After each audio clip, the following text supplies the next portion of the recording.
Assalamualaikum warahmatullahi wabarakatuh. Halo anak-anakku, kembali lagi bersama Ibu Ria Anggraini di mata pelajaran IPS.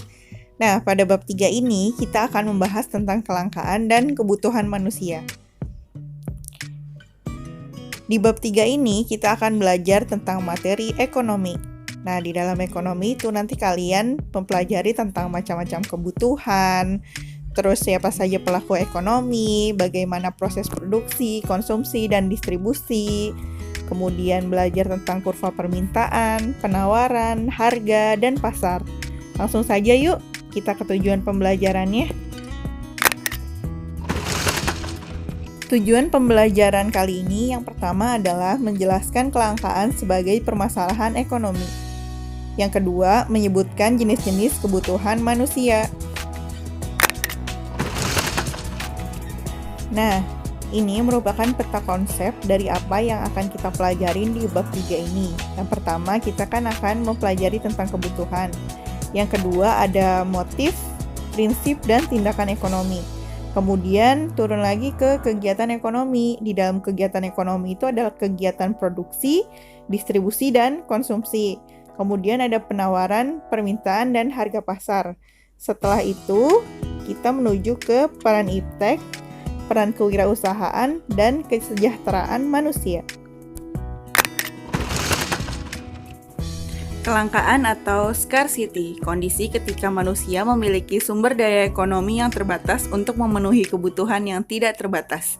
Kelangkaan adalah situasi atau keadaan ketika jumlah sumber daya yang ada dirasakan kurang atau tidak cukup untuk memenuhi berbagai kebutuhan manusia. Kenyataan inilah yang menjadikan pokok permasalahan ekonomi. Karena keinginan manusia itu kan banyak, sedangkan alat pemuas kebutuhannya sedikit. Sehingga untuk menyeimbangkan antara kebutuhan manusia dan sumber daya yang terbatas diperlukan ilmu ekonomi. Ilmu ekonomi adalah ilmu yang mempelajari cara manusia dalam memenuhi berbagai kebutuhan yang relatif tidak terbatas dengan menggunakan sumber daya yang ada dengan sebaik-baiknya. Bapak ekonomi adalah Adam Smith. Cobalah kalian lihat gambar di atas. Gambar di atas menunjukkan bahwa manusia sedang bertukar apa yang mereka miliki dengan orang lain, ya kan?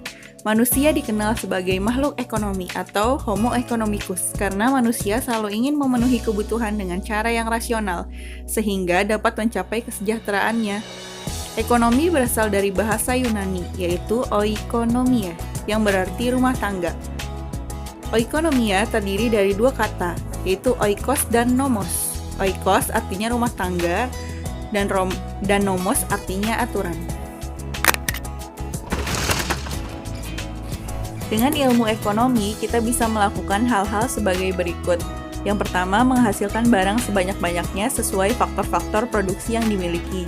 Yang kedua, menyalurkan atau mendistribusikan barang-barang dan jasa dari tangan produsen ke konsumen. Yang ketiga, memilih berbagai kombinasi barang dan jasa yang ingin dikonsumsi dengan sebaik-baiknya, sehingga diperoleh kepuasan yang maksimal. Cara untuk mengatasi masalah kelangkaan sumber daya alam yaitu, yang pertama, efisiensi dalam menggunakan sumber daya. Yang kedua, menggunakan sumber daya secara bijak. Yang ketiga, penggunaan teknologi dalam proses produksi. Dan yang keempat, menjaga kelestarian sumber daya alam, sehingga dapat digunakan kembali untuk masa yang mendatang. Selanjutnya adalah kebutuhan manusia. Kebutuhan adalah segala sesuatu yang perlu dipenuhi oleh manusia. Pemenuhan kebutuhan dapat dilakukan dengan cara memiliki atau menikmati suatu barang atau jasa. Kebutuhan manusia bertambah seiring dengan perkembangan zaman dan perkembangan teknologi. Contohnya, misalnya zaman dulu orang tua kalian kalau belajar nggak perlu laptop, pakai mesin tik misalnya. Tapi zaman sekarang kalian sudah menggunakan laptop karena kemajuan dari teknologi sehingga ilmu pengetahuan menjadi berkembang. Macam-macam kebutuhan. Berdasarkan tingkat kepentingannya, kebutuhan dapat dibedakan menjadi sebagai berikut. Yang pertama adalah kebutuhan primer.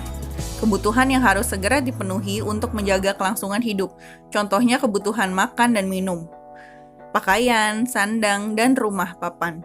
Yang kedua, kebutuhan sekunder adalah kebutuhan tambahan atau kebutuhan pelengkap yang pemuasnya dapat ditunda. Contohnya olahraga, hiburan, surat kabar, dan televisi. Yang ketiga, kebutuhan tersier adalah kebutuhan yang muncul setelah kebutuhan primer dan sekunder telah terpenuhi. Kebutuhan tersier digolongkan sebagai benda atau jasa yang bernilai mewah.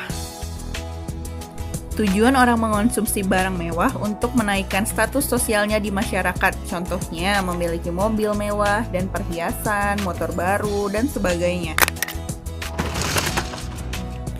Berdasarkan waktu pemenuhannya, kebutuhan dapat dibedakan menjadi dua, yaitu sebagai berikut. Yang pertama, kebutuhan sekarang adalah kebutuhan yang sangat penting dan mendesak untuk segera dipenuhi.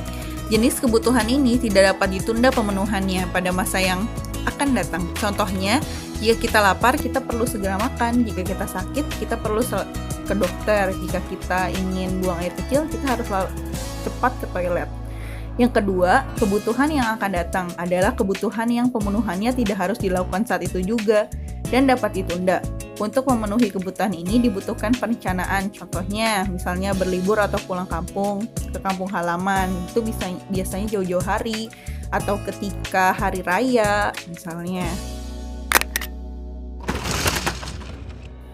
Berdasarkan sifatnya, kebutuhan dapat dibedakan menjadi dua. Yang pertama ada kebutuhan jasmani, adalah kebutuhan yang perlu dipenuhi agar tubuh dapat berfungsi dengan baik. Kebutuhan jasmani dapat dipenuhi dengan mengkonsumsi dan menggunakan benda yang konkret. Contohnya memakai pakaian, makan dan minum, serta tempat tinggal. Yang kedua, kebutuhan rohani adalah kebutuhan yang diperlukan agar rohani atau mental dapat berfungsi dengan baik. Kebutuhan rohani dapat dipenuhi dengan mengkonsumsi jasa tertentu, contohnya beribadah dan rekreasi. Sampai sini dulu perjumpaan kita kali ini. Minggu depan kita masih akan membahas tentang macam-macam kebutuhan manusia. Semoga di pertemuan ini kalian bisa menyerap dan memahami materi yang telah diberikan. Demikian materi dari Ibu, kurang lebihnya mohon maaf. Wassalamualaikum warahmatullahi wabarakatuh.